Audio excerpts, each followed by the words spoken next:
going to do. So another concept which was introduced for electrical engineers and then power electronics engineers. So that is what we are trying to understand over here. So today is the 17th lecture, and let us learn something about space vector PWM.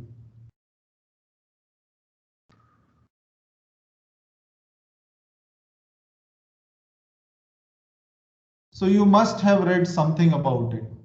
So instead of going directly into what is space vector PWM, what we do, what we apply, first we need to understand what space vector is.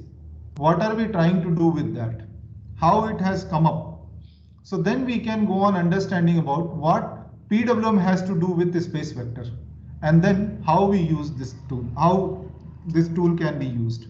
So we know that in the previous classes also we have discussed that for induction motor, when we are trying to have a revolving magnetic field or revolving MMF, what we do that we have a balanced three-phase power supply.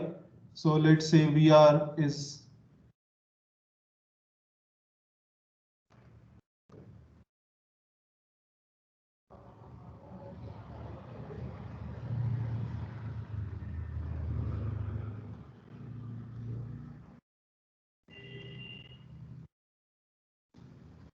now this is our balanced three-phase supply. So what we say that if you organize your windings in space, so in a distributed manner. Hello. Yes. So the board is not visible, the whiteboard. Okay, I think I have not shared. Sorry, my mistake. Okay, fine. Now it's visible? Mm, yes, sir, it's visible now. Yeah. Thanks, Paritosh. So we are trying to now discuss this space vector PWM. So first we need to understand what space vector is, how it has evolved, and then what PWM has to do with space vector, and then how to use this particular way of applying PWM, that is called space vector PWM. So in the previous class we have discussed that in order to have a revolving magnetic field in space, in induction motor or synchronous motor, what we do that we have a balanced three-phase voltage system and then our power supply, and then what we do, we distribute our windings in space. So each of these windings, let's say the corresponding currents are IR, IB, IY, IB. So please mind that these are windings, so these do not rotate. This is stationary. The windings are stationary. The rotor is rotating or the quantity is rotating. So that's why R is here, then Y, then B. So in the direction of rotation, whichever quantity rotates, it will first encounter R, then Y, then B in sequence. That's why this distribution is done like that. So what we see that the corresponding MMFs, let's say FR, Fy, Fb, these will be pulsating along the respective axis.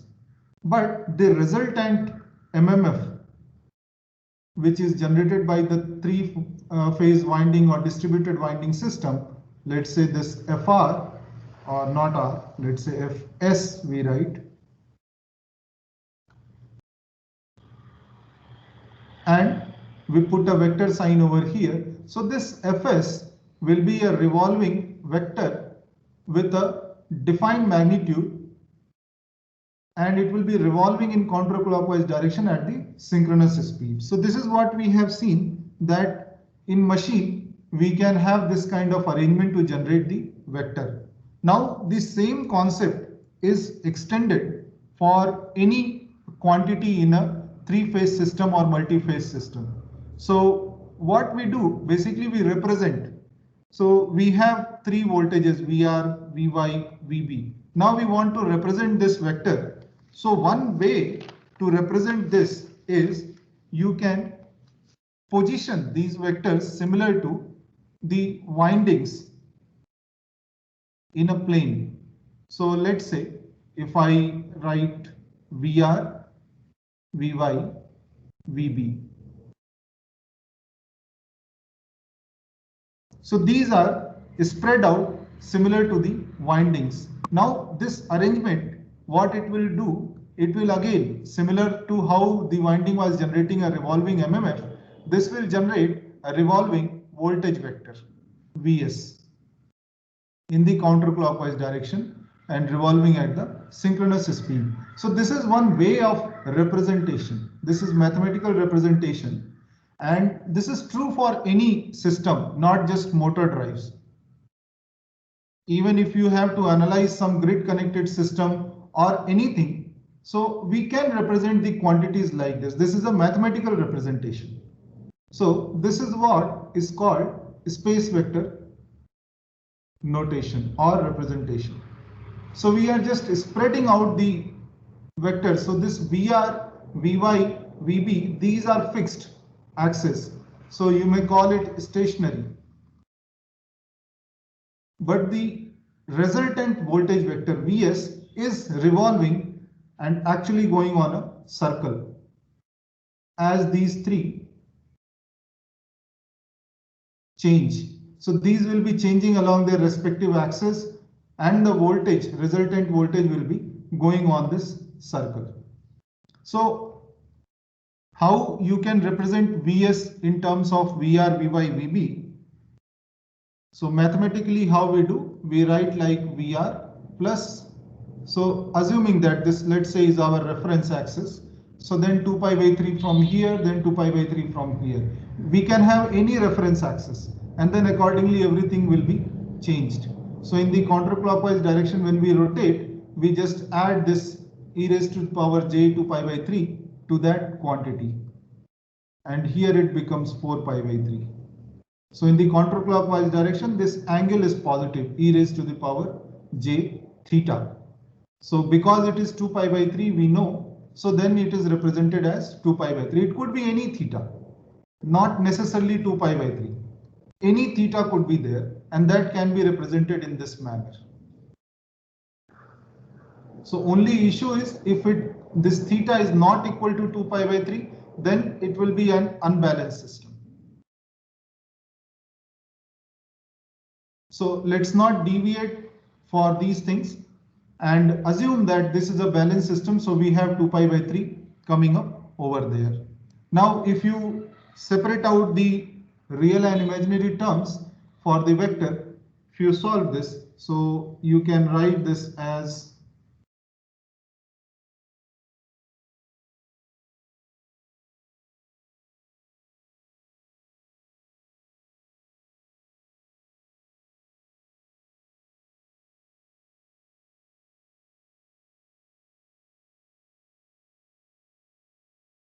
and then if you separate out the real and imaginary parts in this, it will come in this form.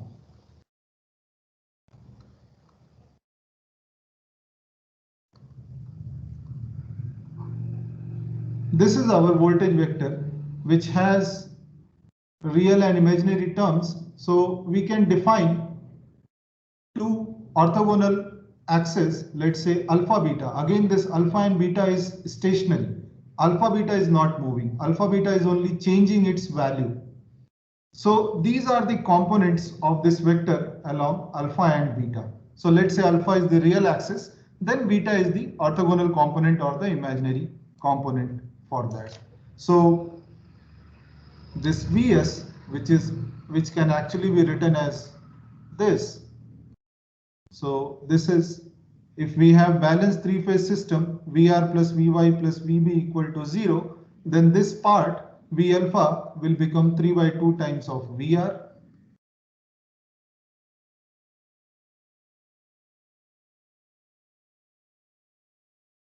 So this is the representation of this voltage vector. Now V alpha and V beta, if you write in terms of the angles, let's say omega t, so it can be written as 3 by 2 Vm sine omega t, and V beta can be written as minus 3 by 2 Vm cos omega t. So two perpendicular or two orthogonal components which are there. Now, what this is doing actually, this system of voltages, when we are representing like this, it is giving a voltage vector which has magnitude 3 by 2 Vm, and this is rotating on this circle of radius 3 by 2 Vm at the synchronous speed in the counterclockwise direction.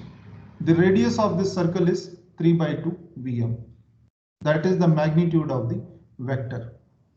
So this is when we are giving some continuous supply. Let's say VR, Vy, Vb. If you see, this is a continuous sinusoidal function.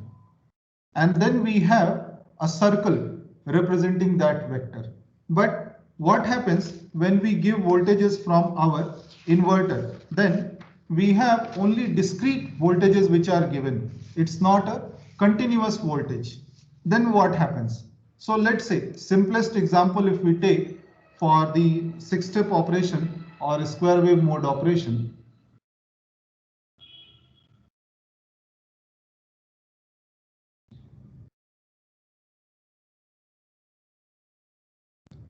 So what will happen, like we have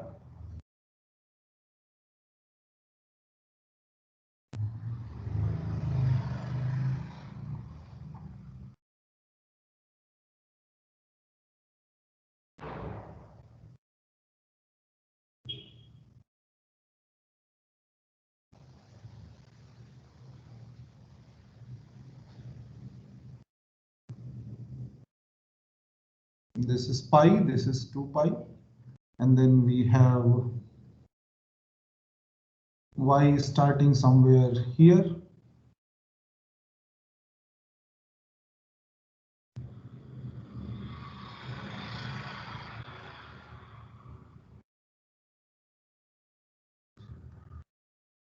Something like this, and then b will be something like starting from here almost at 240 degree. So we have something like this. Now what is happening in this 6-step operation? What we have,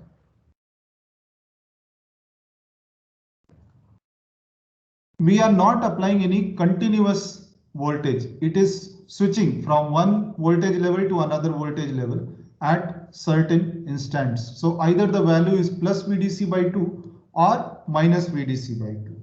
So which means some certain states only we are applying. Let's say the DC bus is positive for VRO in this interval. Let's say up to 60 degree if you take. So every 60 degree if you take, we can clearly define. So this is positive, our Y is negative, and our B is positive. Positive basically means plus VDC by 2. And negative means minus VDC by 2. So this is what we are applying. Then next 60 degree, what is happening? Again, the R is positive, the Y is still negative, and the B has gone negative. So this is one state. Another after 120 degree, what is happening? Our R is still positive. Then Y has gone positive and B is still negative. So like that, every 60 degree interval, we can see that only some discrete states are there for the inverter. So these are called switching states. So let us say we have the inverter, 3-phase 2-level inverter given.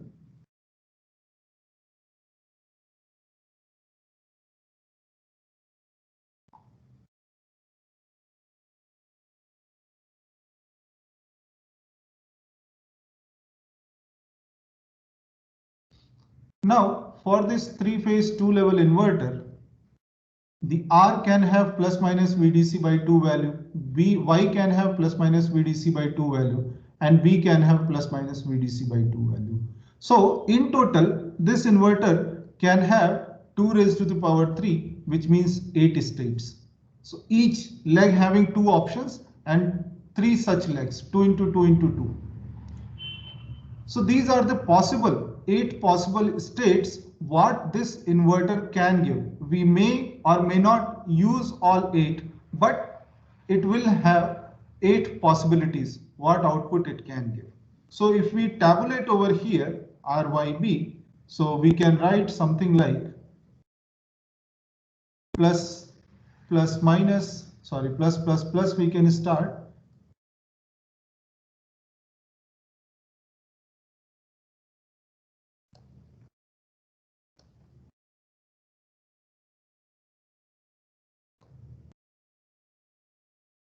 So these are the 8 states what we can have from our inverter.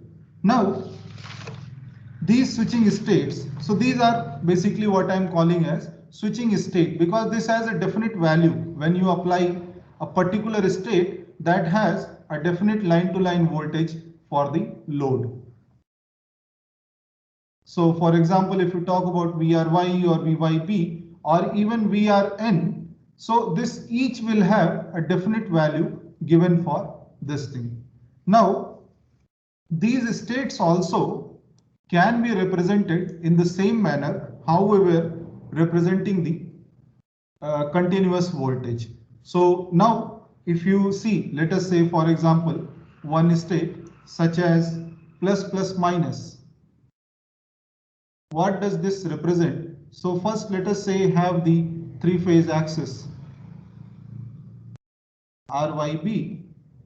So what it says that R is at positive. So when we write plus minus, the sequence is always RYB. There is no change in that. That is the sequence in which we write. Now, so R is positive and the value is plus VDC by 2. So R is, let's say I mark with the black color. So it is somewhere, let's say plus VDC by 2. Then our Y is also positive and it is some plus VDC by 2. Whereas B is something negative and that's why it is on this side and it is minus VDC by 2. So net, if you add these vectors, it will turn out to be a voltage of VDC at this particular angle. So let's say we take our reference over here, theta equal to 0 degree. Why we take theta equal to 0 degree over here is because at theta equal to 0 degree, we have 0 value for R. So this is what it signifies, the starting point of the sine wave. As we reach at 90 degree, then our R is at maximum. That is what this says. So it rotates in this direction, counterclockwise direction. And similarly, when we reach to this other value, 90 plus 120, then we will have Y peak, and then 90 plus 240, we will have B peak. So this is why we take theta equal to 0 over here. So then what we will have a vector VDC at this angle 150 degree. So this state plus minus, this signifies a voltage vector VDC at angle 150 degree. Similarly, if we take, let's say, another state plus minus, so we will have something like plus VDC by 2 over here for R. Then we have again theta equal to 0 here. We have minus Y something over here and minus B something over here. So we have net resultant along the R axis, which is again magnitude VDC. This is the angle. So this represents a voltage vector VDC. So magnitude you keep in mind. So all the vectors are having same magnitude, you can see. So this will be 90 degree angle.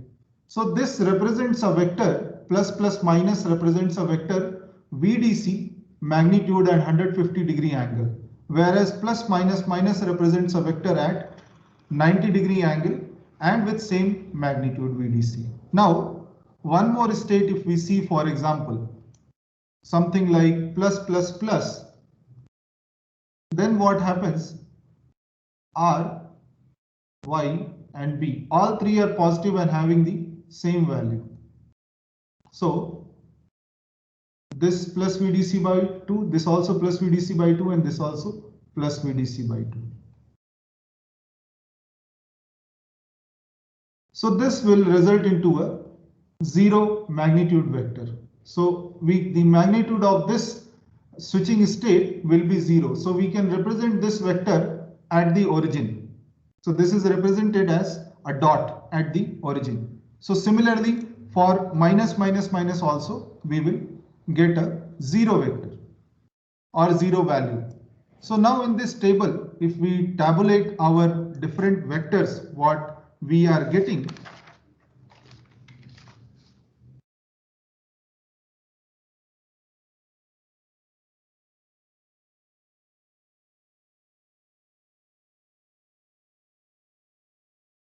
so we have Vs vector, let us say. So plus plus plus will give 0 and minus minus minus will give 0 magnitude, which means vectors represented by a dot at the origin. So when it has 0 magnitude, which means it is like a dot. Direction doesn't matter then. Now the other states, if we see, all these have VDC magnitude.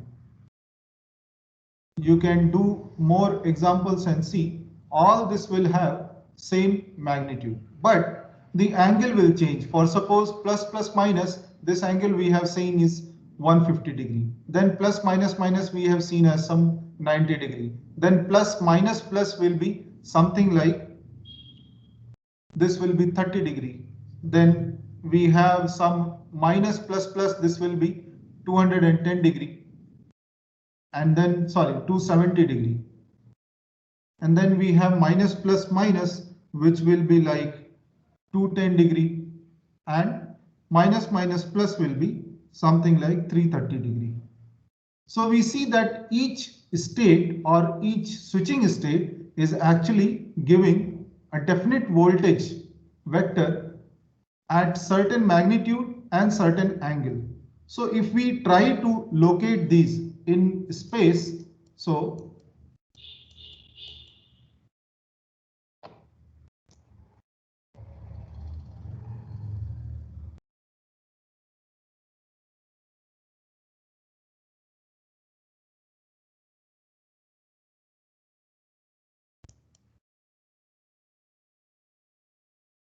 how this will look like. So let me place over here only.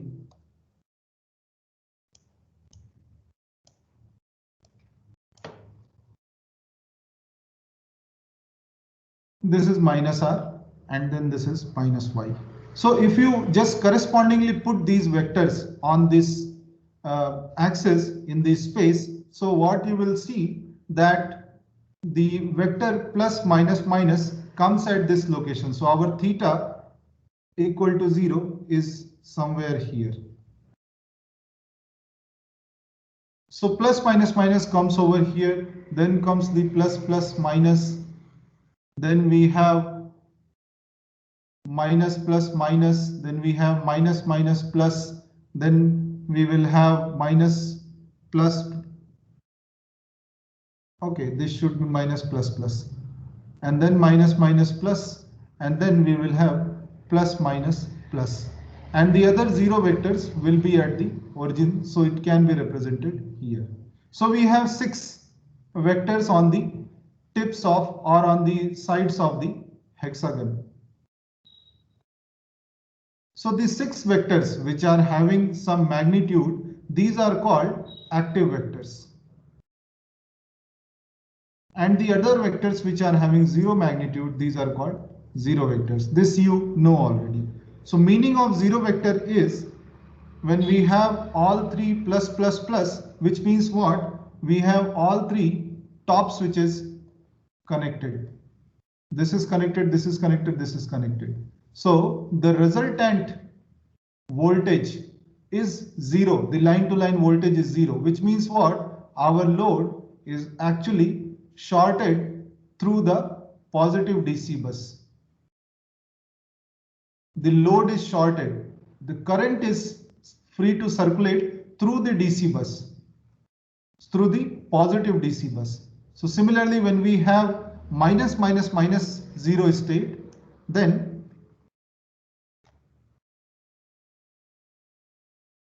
it is the bottom switch which is connected, and then the load is again shorted through the negative DC bus. So that is the meaning of zero voltage or zero vector. The zero vector means it is not applying any voltage at the load. So it is either shorted to positive DC bus, the load is shorted to positive DC bus, or the load is shorted to negative DC bus. Any other vector generated by this two-level three-phase inverter will actually apply some voltage according to its state. So it is like this. If you apply this plus plus minus, then we will be applying a voltage vector at theta equal to 90 degree along this R axis of magnitude. So this all have the same magnitude, VDC.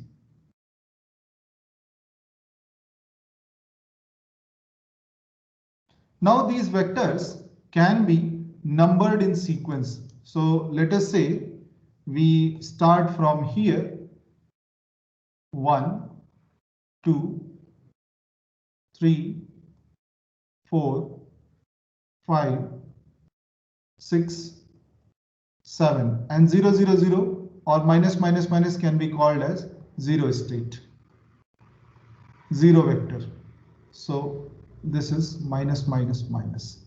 Now if you see closely, from one vector to the next vector on either side, only one switching state is different. So from plus minus minus, if you go to plus plus minus, which means from 1 to 2, you are changing only one switching state.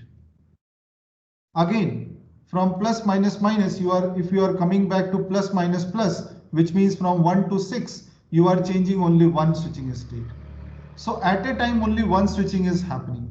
So this is what is typically allowed for a two-level converter or any inverter, that you have only one switching at a time.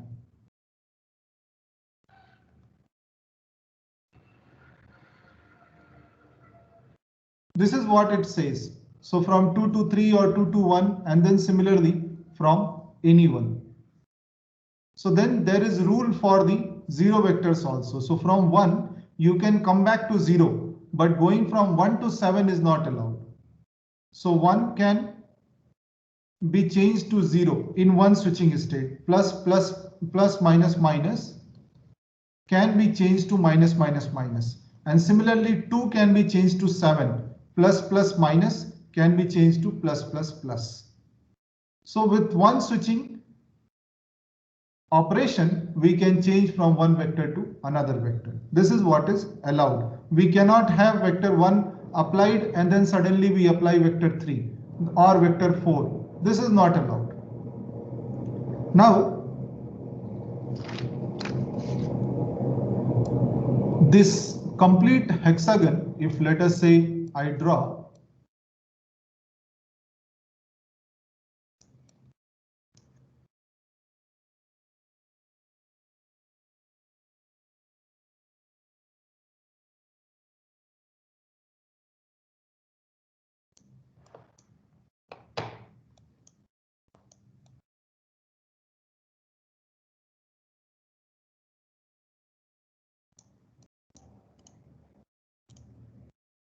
now this hexagon, we have seen that these tips are actually the vector locations, plus minus minus, plus plus minus, and so on. So numbering also we can do 1, 2, 3, 4, 5, 6. Now this can be divided into 6 parts, as you can see over here, and these 6 parts are called sectors. So these are numbered in this manner. At least for this course, we will follow this.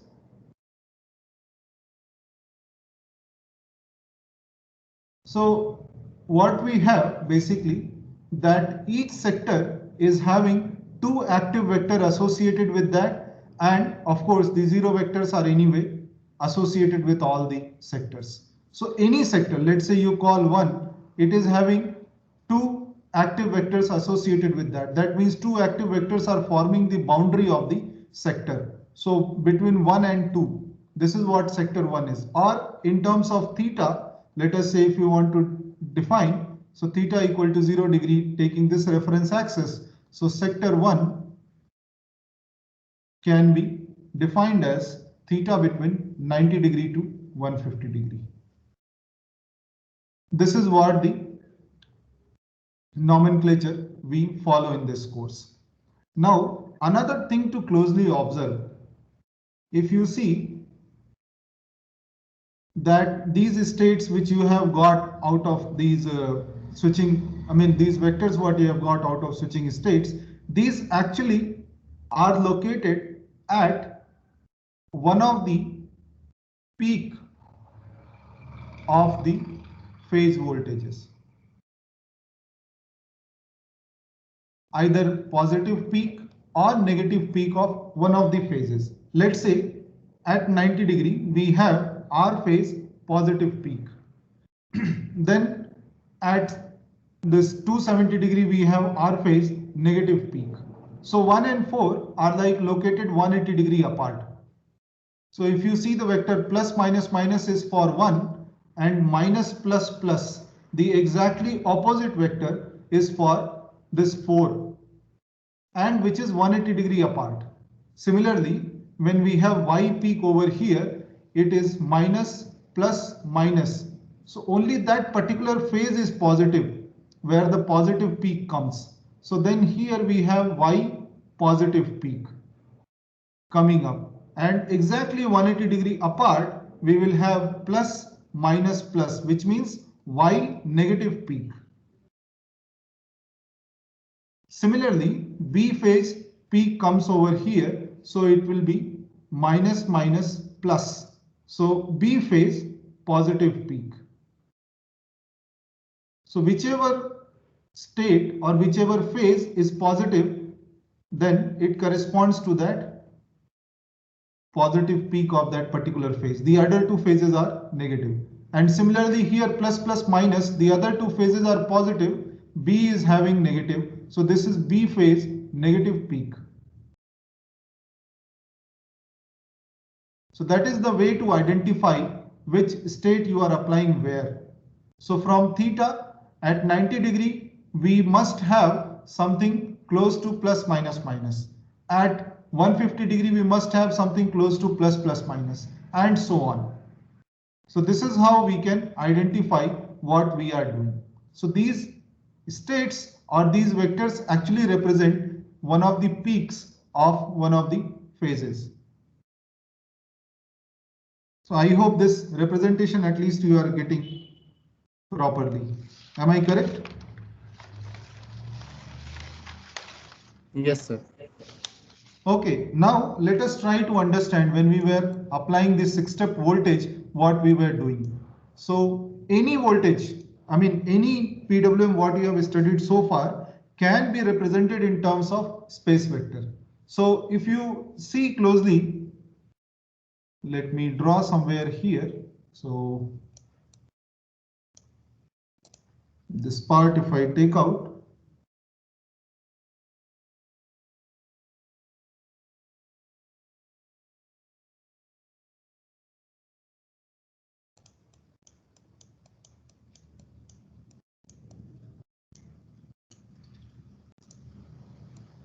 so this is what we are doing when we are having 6-step operation. And if we try to locate these switching states, what we have applied on the sector basis, so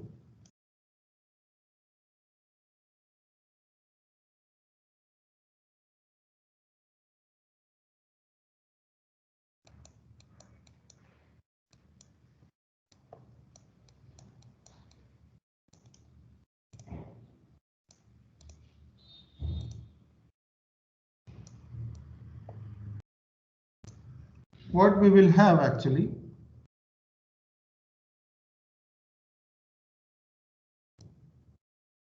yes, let us place it over here. Now, keeping theta at our reference point. So this is our theta. Theta equal to 0 degree. Now if we start every 60 degree, we have to see what state is applied. So what we see that from 0 degree to 60 degree, we are applying a state, something which is plus minus plus. which means this vector 6. So from 0 to 60 degree, we are applying the same vector. We have kept our voltage at this level. So it is the same vector which is applied for this theta duration. And then we are changing this to plus minus minus, which means vector 1 for the next 60 degree. Then again, so this is our vector plus minus minus, which means vector 1 for the next 60 degree. Again, for next 60 degree, what we have plus plus minus vector 2, and then that is applied for another 60 degree and so on. So every 60 degree, we are applying the vector which is falling in that angle range. So let us say from 0 to 60, the vector 6 is symmetrically placed in between.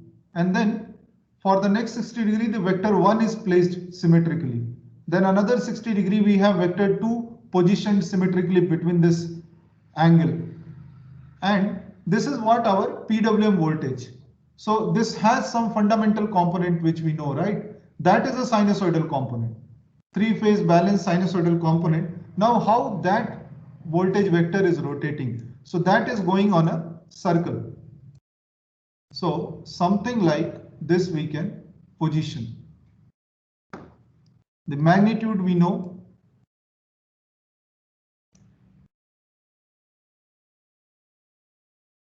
So somewhere symmetrically we can position this little bigger.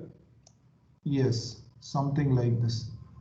So why I am drawing little bigger, that you must understand this value, the tip or this length of this side or this vector is VDC. And what we are applying from 6-step fundamental voltage peak value is 2 VDC by pi. Now the voltage vector will be 3 by 2 times of the peak phase value. So this becomes 3 VDC by pi. This is our Vs magnitude, fundamental component. So it is just shorter than VDC. That's why the tip is just inside this circle. That is what I'm trying to locate. So my fundamental component is actually rotating on this circle. So it is here, then here, then here. It is moving like that.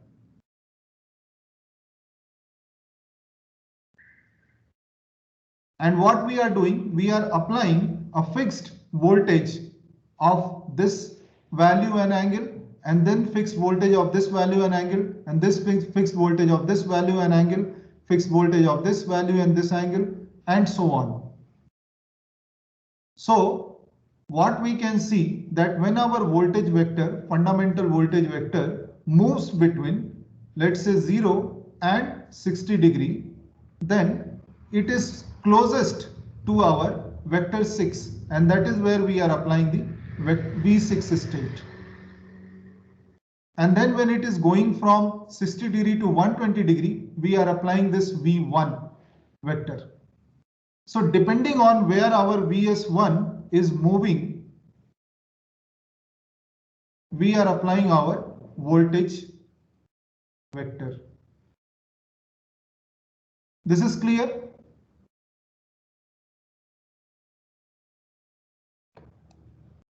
This is clear?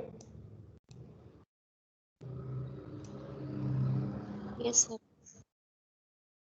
So this is the meaning of 6-step operation. We have these 6 steps, 1, 2, 3, 4, 5, 6. These are the 6 steps what we are applying to this fundamental, or to realize this fundamental component. So of course, when the voltage is moving from here to here in a continuous fashion, and we are keeping our voltage over here, so there is lot of difference between what actually we want and what actually we are applying. So that is why we have lot of ripple in case of 6-step voltage. Now we try to see what exactly happens in sine triangle PWM. Just a glimpse of that. So let's say we assume a situation, because now we have sine triangle PWM. So here we have the realization on every switching cycle basis.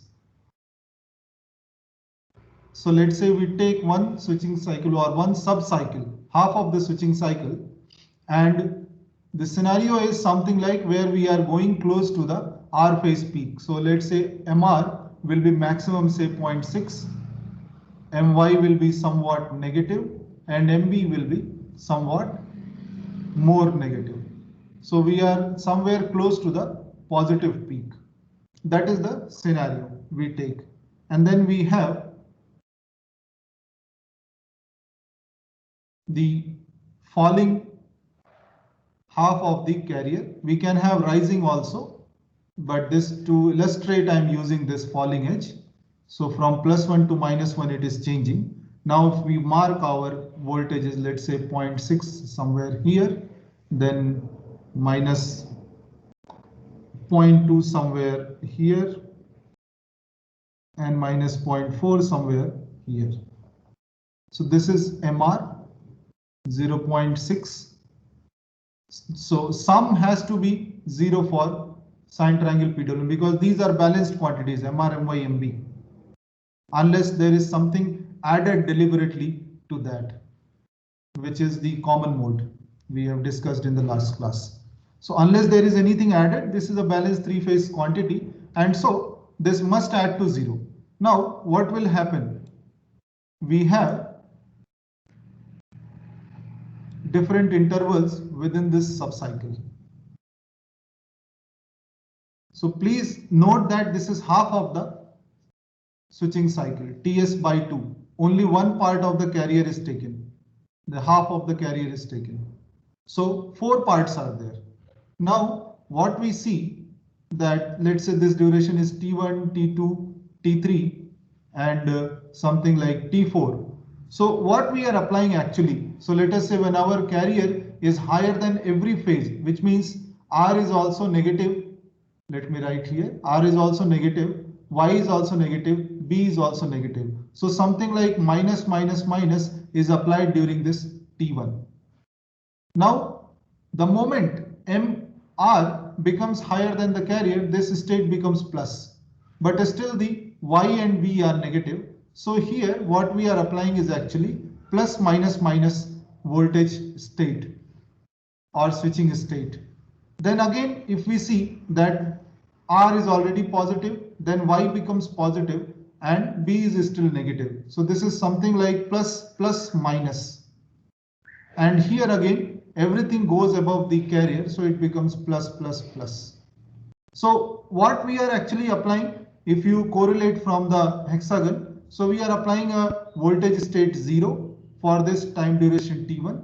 Then we are applying a voltage state of 1 or voltage vector of 1, then voltage vector 2, and then voltage vector 7. So every state is only one switching away. So from minus minus minus, we have first switched the R phase, then we have switched the Y phase, and then we have switched the B phase.